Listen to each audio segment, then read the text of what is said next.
نحمده ونصلي ونسلم على رسوله النبي الكريم وعلى آله وأصحابه أجمعين. اللهم صل على سيدنا ومولانا محمد وعلى آل سيدنا ومولانا محمد وبارك وسلم صلاة وسلاما كثيرا كثيرا. توفیق الہی اپنے مرشد پاک کی برکت سے حکیم الامت مجدد الملت حضرت تھانوی رحمۃ اللہ علیہ کے مواعظ کا سلسلہ چل رہا ہے. درجات الاسلام کے نام سے حضرت کا یہ وعظ چل رہا ہے، جس میں بات چل رہی تھی کہ انسان اور جنات یہ مکلف مخلوقات ہیں، اور انسان کا جو اللہ کے ساتھ تعلق ہے وہ ایک عبد کا تعلق ہے، یعنی غلامی کا. اور غلام کو جس وقت آقا جو کام بتا دے اسے اس وقت وہ کام کرنا چاہیے، اور جس کام سے منع کر دے اس کام سے رک جانا چاہیے. اس پر بات چل رہی تھی کہ دین پر عمل کرنا پورا کا پورا یہی عبدیت ہے، اور اس میں معاشرت بھی داخل ہے. جیسے تفصحوا فی المجالس فافصحوا یفصح اللہ لکم پر بات چل رہی تھی کہ جب کہا جائے کہ جگہ کھلی کر دو تو جگہ کو کھول دو، اور جب کہا جائے کہ اٹھ جاؤ تو اٹھ جایا کرو. تو اس پر یہ بات چل رہی تھی. فرمایا کہ اس موقع پر جو میزبان تھے انہوں نے کہا کہ مسجد کے پچھلے حصے میں دھوپ آ گئی، تو وہاں جو لوگ بیٹھے ہیں ان کو تکلیف ہے، ذرا اگلے حصے والے کچھ اور آگے کی طرف بڑھ جائیں. چنانچہ سب نے اس پر عمل کیا. تو اس پر حضرت نے فرمایا کہ دیکھیے اسی وقت ضرورت ہو گئی تفصح فی المجلس کی، کہ مجلس میں کھل کر بیٹھنے کی، اور بحمد اللہ سب نے تعمیل کی، جو کہ علامت ہے تواضع اور اخلاص کی. اگر اینٹ مروڑ والے ہوتے تو اتنی جلدی تعمیل نہ ہوتی. غرض یہ کہا جا رہا تھا کہ معاشرت کے آداب میں بھی داخل دین ہے. چنانچہ قرآن میں تفصح فی المجلس کی مجلس میں کھل کر بیٹھنے کا امر ہے. ایک حدیث میں تفریق بین الاثنین کہ دو کے درمیان تفریق کی ممانعت ہے. یہ بھی آداب مجلس سے ہے. کیونکہ بعض لوگ باہم دوست ہوتے ہیں، وہ مل کر بیٹھنا چاہتے ہیں، اب ان کو درمیان میں اجنبی کے آنے سے سخت ایذا ہوتی ہے.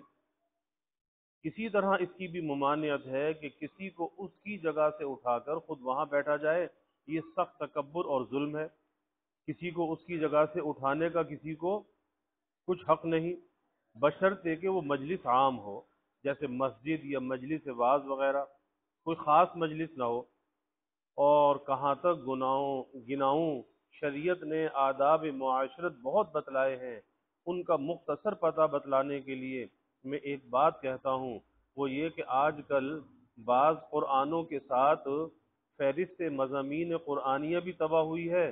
پہلے فہرست قرآن نہیں بنائی گئی تھی، مگر آج کل جہاں اور نئے نئے کام ہو رہے ہیں وہاں یہ بھی ایک نیا کام ہوا ہے. تو آپ قرآن کی فہرست لے کر دیکھیے، اس میں آپ کو آداب اللباس، آداب الکلام، آداب السلام، آداب المجلس وغیرہ ملیں گے. اس سے پتہ چلے گا کہ حق تعالی نے معاشرت کے باب میں بھی ضروری چیز سے تعرض کیا ہے.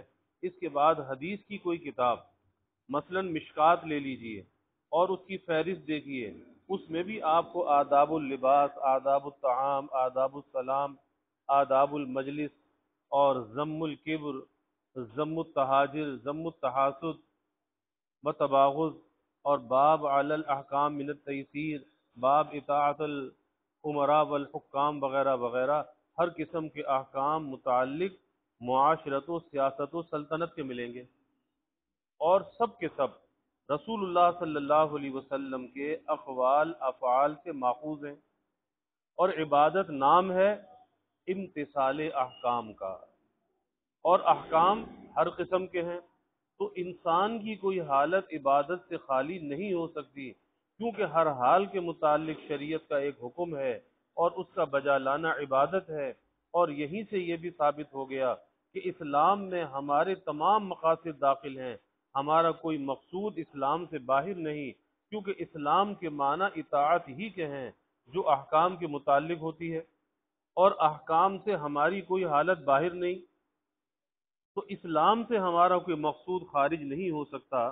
اس لیے آپ کو اسلام کی عظمت معلوم ہو گئی ہوگی۔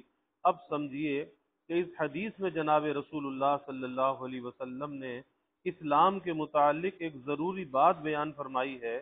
ضروری ہونا تو اسی سے معلوم ہو گیا ہوگا کہ اس بات کا تعلق توقف اسلام سے ہے، کیونکہ اسلام کی ضرورت معلوم ہے، اور ضروری کے ایسے متعلقات بھی ضروری ہوا کرتے ہیں، کیونکہ وہ تعلق ایک خاص حیثیت کا ہے جو ترجمے سے معلوم ہو جائے گا۔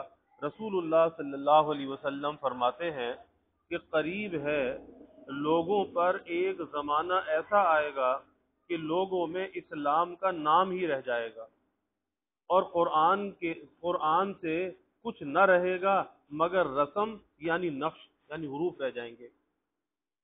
حدیث طویل ہے، مگر آگے اجزاء کا بیان اس وقت مقصود نہیں، وہ ممکن ہے کہ وہ ضمناً بھی وہ بیان میں آ جائیں، مگر مقصود اس وقت یہی جملے ہیں۔ تو اس حدیث سے معلوم ہوا کہ اسلام کے چند درجے ہیں، لا یبقى من الاسلام الا اسمہ، کہ نہیں باقی رہے گا اسلام بجز اس کے نام کے۔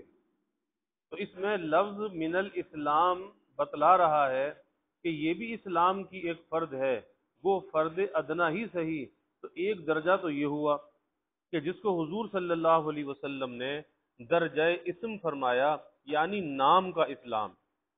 پھر اس جملے میں نفی و استثناء ہے جو حصر کو مفید ہے، اور حصر میں ما عدا کی نفی ہوا کرتی ہے، تو معلوم ہوا کہ اسلام میں اور بھی چیزیں ہیں جن کی یہاں نفی کر کے صرف درجہ اسم کو باقی رکھا گیا، اور ویسے بھی محاورے میں نام کا درجہ حقیقت کے مقابلے میں بولا جایا کرتا ہے، تو ایک درجہ اور نکلا جس کو کام کا اسلام یا حقیقی اسلام کہنا چاہیے، ایک نام کا اسلام اور ایک کام کا اسلام۔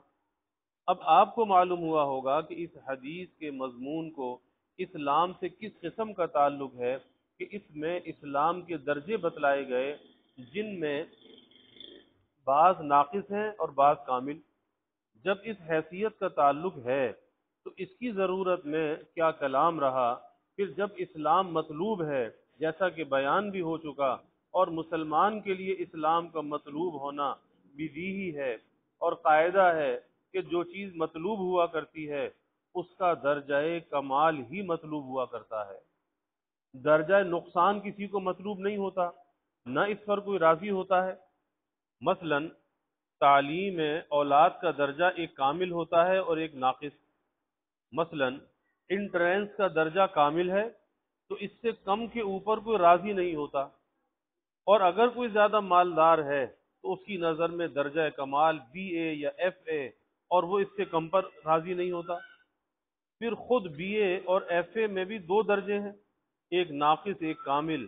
ناقص یہ کہ پڑھنے لکھنے کے بعد استعداد درست نہ ہو، کسی فن سے مناسبت نہ ہو، تو اس حالت کو کہا جاتا ہے کہ صاحب تعلیم برائے نام ہوئی، روپیہ ہی برباد گیا۔ ایسی تعلیم باوجود یہ کہ عدم تعلیم کے مقابلے میں کچھ درجہ ضرور رکھتی ہے، مگر عموماً اس کو ناکافی اور برائے نام سمجھا جاتا ہے، اور کوئی شخص اپنی اولاد کے لیے ایسی ناقص تعلیم کو پسند نہیں کرتا۔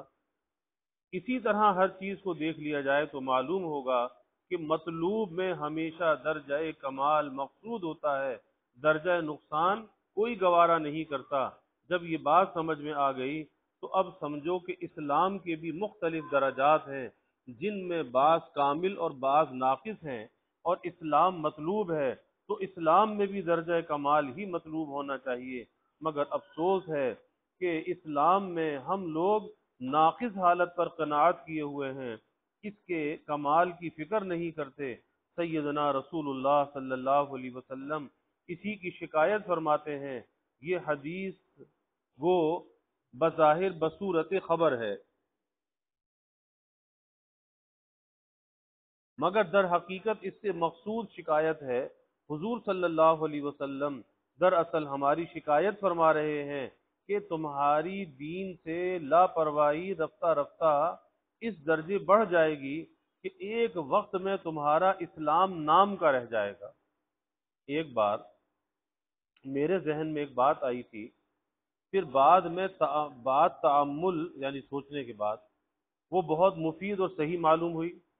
وہ یہ کہ جملہ خبریہ خود مقصود نہیں ہوتا، جملہ خبریہ خود مقصود نہیں ہوتا، بلکہ ہمیشہ انشاء ہوتا ہے، یعنی خالی خبر دینا مقصود نہیں ہوتا، کچھ کام لینا مقصود ہوتا ہے۔ اگر جملہ خبریہ بولا جائے تو اس میں ساتھ ہی ایک جملہ انشائیہ مقصود ہوتا ہے۔ مثلا کوئی شخص یہ کہے جس کا آپ کو انتظار تھا وہ آ گیا، تو یہ خبر خود مقصود نہیں ہو سکتی، بلکہ مقصود یہ ہے کہ تم مطلع ہو جاؤ تاکہ انتظار کی کلفت رفع ہو، یا یہ کہ اس کی مہمانی کرو، خاطر مدارات کا سامان کرو۔ یا کسی نے خبر دی کہ آج کل حاکم وقت بدل گیا ہے، اب یہ جملہ بھی خود مقصود نہیں ہو سکتا، بلکہ مقصود یہ ہوگا کہ اب اس کے مذاق کی رعایت کرنا ضروری ہے۔ پہلے حاکم کا مذاق معلوم کر لینا اب کافی نہ ہوگا، غرض اسی طرح غور کر کے دیکھ لیا جائے تو تمام جمل خبریہ میں کوئی نہ کوئی جملہ انشائیہ ضرور لگا ہوا ہوتا ہے، جو کہ فی نفسہ ہی مقصود ہوتا ہے، مگر یہ ان لوگوں کے کلام میں ہوگا جو فضول کلام کے عادی نہ ہو، ہمیشہ سوچ کر بات کرتے ہو، یعنی عقلاء کے کلام میں تو یہی قاعدہ ہے کہ جملہ خبریہ خود مقصود نہیں ہوتا، مگر آج کل مقصود بدل گیا ہے۔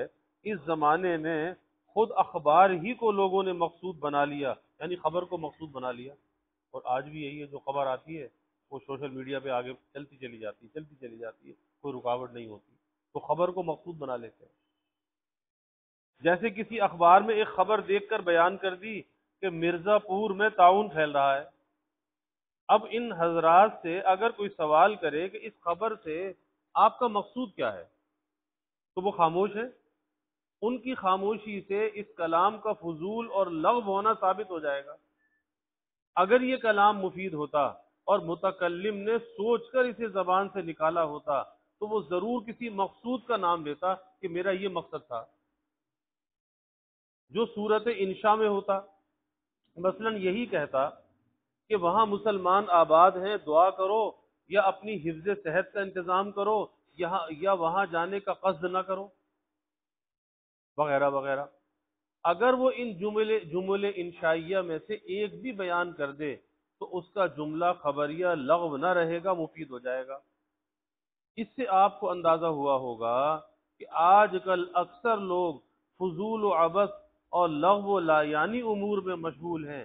بعض لوگ کارڈ لکھتے ہیں تو ان سے یہ نہیں ہو سکتا کہ مقصود کی ایک دو بات لکھ کر کارڈ کو ختم کر دیں۔ پوسٹ کارڈ ہوتا تھا پہلے، نہیں، اس کو مکھیاں سی مار کر بھرنا فرض و لازم سمجھتے ہیں کہ پورا کارڈ ہے، بھرنا تو چاہیے۔ اب وہ پر کیوں کر ہوگا، اسے کس طرح بھرا جائے؟ انہی فضول خبروں اور قصوں سے۔ پہلے کارڈ 1 پیسے کا تھا تو یہ لوگ 4 پیسے وصول کرتے تھے، اور اب تو 8 پیسے وصول کرتے ہیں، واقعی بالکل مکھیاں سی مارتے ہیں۔ جس کا پڑھنا بھی مشکل ہوتا ہے۔ ہمارے وطن میں ایک صاحب ہیں، وہ اپنے عزیز کو بڑے لمبے لمبے خطوط لکھتے تھے جس میں فضول سوالات ہوا کرتے تھے، مثلا یہ کہ آج کل غلے کا بھاؤ کیا ہے، آپ کے پڑوس میں کون کون لوگ رہتے ہیں، ان کے یہاں خیریت ہے یا نہیں، یعنی پڑوس کی خیریت، اور اسی قسم کی بہت سی باتیں ہوتی تھیں۔ مکتوب الیہ سب باتوں کا جواب کہاں تک دے؟ آخر اس نے ان فضولیات کا جواب دینا چھوڑ دیا تو وہاں سے تقاضا ہوتا کہ تم میری سب باتوں کا جواب نہیں دیتے۔ اس نے جواب دیا کہ تمہارے خطوط میں فضول و لا یعنی سوالات ہوتے ہیں، میں سب کا جواب کہاں تک دوں؟ مگر کاتب کو اپنی غلطی کا احساس نہ ہوا، تو مکتوب الیہ نے یہی عمل شروع کیا۔ اب جس کو وہ خط بھیجتا تھا، اب اس نے اس کو بھیجنا شروع کیا، اب ان سے اسی قسم کے فضول سوالات کرنا شروع کیے، حتیٰ کہ ایک خط میں 100 سے زیادہ سوالات تھے۔ تو وہ حضرت بڑے جھلائے اور لکھا کہ تم بہت فضول باتیں لکھتے ہو، اس سے بڑی کلفت ہوتی ہے۔ انہوں نے جواب دیا کہ حضرت، مجھے بھی آپ کے بیہودہ سوالات سے ایسی ہی کلفت ہوتی تھی۔ اب آپ کو اندازہ ہوا، اب آپ کو اندازہ ہوا، غرض اس ترکیب سے پیچھا چھوٹا، میرے پاس جب ایسے خطوط آتے ہیں جن میں فضول خبریں یا فضول سوالات ہوں تو میں یہ شعر لکھ دیتا ہوں: ما قصہ سکندر و دارا نخواندہ ایم، از ما بجز حکایت مہر و وفا مپرس، کہ ہم نے سکندر و دارا کے قصے نہیں پڑھے، ہم نے سکندر و دارا کے قصے نہیں پڑھے، ہم سے مہر و وفا کے علاوہ اور قصے مت پوچھو، یعنی اللہ کے تعلق کی باتیں پوچھو، اصلاح کی باتیں پوچھو، یہ قصے ہم سے نہ پوچھو۔ ہم سے اگر دین کی بات پوچھو تو ہم ضرور بتلاویں گے، محنت سے ہم نہیں گھبراتے، بشرطے کہ وہ بات اس قابل ہو کہ اس میں محنت کرنے سے خدا کی رضا حاصل ہوتی ہو، اللہ راضی ہوتا ہو۔ ہم سے دین کا مسئلہ پوچھو، اگر ہم کو جواب یاد ہوگا تو فوراً جواب دیں گے، اگر یاد نہ ہوگا تو کتاب دیکھ کر جواب معلوم کرنے کی کوشش کریں گے، چاہے اس میں ہم کو ہفتہ 2 ہفتے تک کتابوں کی ورق گردانی کرنی پڑے، پھر بھی جواب تلاش کر کے دیں گے۔ اگر پھر بھی ہم کو شرح صدر نہ ہوگا تو اپنے سے زیادہ جاننے والے کا پتہ بتلا دیں گے، بھائی ان سے پوچھ لو۔ ابھی آج کل کا قصہ ہے، ایک شخص میرے پاس سلسلے میں داخل ہونے کے لیے آیا، چونکہ اس کی برادری میں عورتوں کو میراث نہ دینے کا رواج تھا، اس لیے پہلے حقوق العباد سے سبکدوش ہونے کی اسے تعلیم کی گئی کہ بھئی بیعت تو ہونا چاہتے ہو، پہلے یہ معاملات تو صاف کرو، کہ پہلے اس گناہ سے نجات حاصل کرو، پھر سلسلے میں داخل ہونے کا قصد کرنا۔ وہ بیچارہ طالب تھا، اس لیے خوشی سے اس پر تیار ہو گیا اور اس نے سب کے حقوق ادا کرنے کا تہیہ کر لیا۔ چونکہ کئی پشتوں سے عورتوں کو میراث نہ دی گئی تھی، اس لیے جہاں تک پتہ چل سکا وہاں تک ورثاء کے نام لکھے گئے۔ معلوم ہوا کہ پردادا کے بھی اوپر سے عورتیں محروم ہیں، تو کئی بطن کا لمبا مناسخہ ہوا اور ورثاء کی تحقیق اور فرائض نکالنے میں 2 ہفتے لگ گئے، مگر ہم اس سے نہیں گھبرائے، یعنی کتنا پرانا حساب نکالا، کتنے ورثاء کا حساب نکالا، مگر اس سے ہم نہیں گھبرائے۔ 2-3 آدمیوں کو اپنے ساتھ لے کر میں نے مناسخہ نکالا، اس کی حصوں کی ترتیب، اور سب کے سہام الگ الگ بتلائے حصے۔ اس اللہ کے بندے نے سب ورثائے محرومین کو ان کا حق ادا کیا۔ ان لوگوں نے لینے سے انکار بھی کیا، کیونکہ بعض کے بہت ہی معمولی حصے تھے، کسی کے 2 روپے، کسی کے 4 روپے، مگر اس نے معافی کو منظور نہیں کیا، بلکہ سب کا پیسہ پیسہ ادا کر دیا۔ غرض ضروری باتوں میں محنت سے ہم نہیں گھبراتے، ہاں فضول امر میں ہم سے ایک سطر بھی نہیں لکھی جاتی۔ اس کا احساس وہ شخص کرتا ہے جس کو وقت کی قدر ہو، مگر آج کل لوگ وقت کی قدر ہی نہیں جانتے، حالانکہ زندگی کی ہر ہر گھڑی، ہر ہر سیکنڈ اور منٹ اتنا قیمتی ہے کہ ساری دنیا بھی اس کی قیمت نہیں ہو سکتی۔ ایک ایک سانس، ایک ایک گھڑی، ایک ایک سیکنڈ اتنا قیمتی ہے کہ ساری دنیا بھی اس کی قیمت نہیں ہو سکتی۔ مرتے وقت اس کی قدر معلوم ہوگی کہ ہائے ہم سے کتنا بڑا خزانہ فضول برباد ہو گیا۔ اس وقت آپ تمنا کریں گے کاش مجھ کو 1-2 منٹ کی اور مہلت مل جائے تو میں توبہ اور استغفار کر کے گناہوں سے پاک ہو جاؤں، حقوق العباد کے متعلق ورثاء کو وصیت کر دوں، مگر اس وقت مہلت کہاں۔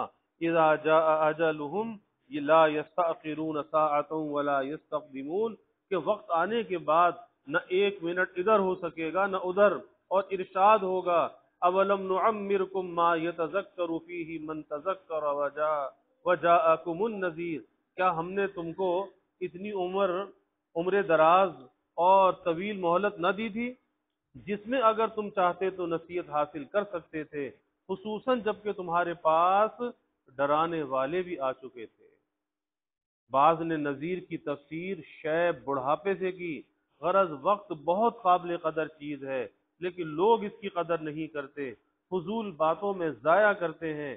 بعض طالبین کی عادت ہے کہ وہ محض حالات سے خط کو بھر دیتے ہیں، اس سے کچھ نہیں معلوم ہوتا کہ مقصود کیا ہے۔ اگر یہ مقصود ہے کہ ہمارے اوپر ایسے ایسے حالات وارد ہوتے ہیں تو اس کی اطلاع سے کیا مقصود ہے؟ اور اگر یہ مقصود ہے کہ حالات قابل التفات ہے یا نہیں اور محمود ہے یا مذموم تو اس کی تصریح ہونی چاہیے، ورنہ محض اطلاع ایک فضول امر ہے۔ اس تفصیل سے معلوم ہوا ہوگا کہ آج کل لوگ اخبار فضول میں مشغول ہیں، اور حدیث میں ہے من حسن اسلام المرء ترکہ ما لا یعنی، کہ اسلام کی خوبی یہ ہے کہ مسلمان لا یعنی امور کو ترک کر دے۔ تو یہ سب امور قابل ترک ہیں۔ یہ مضمون غایت تفصیل کے ساتھ واز ترک ما لا یعنی میں بیان ہو چکا، قابل مطالعہ حضرت کا واز ہے ما لا یعنی۔ بعض لوگ خطوط میں خواب بہت لکھتے ہیں، مجھے اس سے بھی الجھن ہوتی ہے۔ کوئی بہت ہی عجیب و غریب خواب ہو تو اس کی اطلاع کا مذائقہ نہیں، مگر یہ تو نہ ہونا چاہیے کہ ہر خط میں خواب ہی لکھے ہوئے آیا کریں۔ اگر 10 خطوط میں امراض نفس کا معالجہ دریافت کیا جائے، اپنے عیوب کی اصلاح کا طریق دریافت کیا جائے، تو اس کے بعد ایک خط میں خواب لکھ دینے کا بھی مذائقہ نہیں۔ مگر اب تو حالت یہ ہے کہ 10 خطوط میں تو خواب کی کیفیات ہوتی ہیں اور ایک خط میں بیداری کی، یہ تو یقیناً لا یعنی میں داخل ہے۔ پھر ترہ یہ کہ خواب لکھ کر اس کی تعبیر دریافت کرنا چاہتے ہیں، اور مجھے اول تو تعبیر سے بہت ہی کم مناسبت ہے، دوسرے اس کو طریق سے کچھ تعلق نہیں، نہ شان اصلاح کے لیے معتبر سمجھ ہونا ضروری، نہ شان اصلاح کے لیے معبر ہونا ضروری یعنی تعبیر بتانے والا، بلکہ تعبیر کے فن کو تو اسلام کی بھی ضرورت نہیں۔ زمانہ جاہلیت میں بعض کفار ایسے معبر ہوئے کہ علماء اسلام میں بھی ایسے معبر نہ ہوئے ہوں گے۔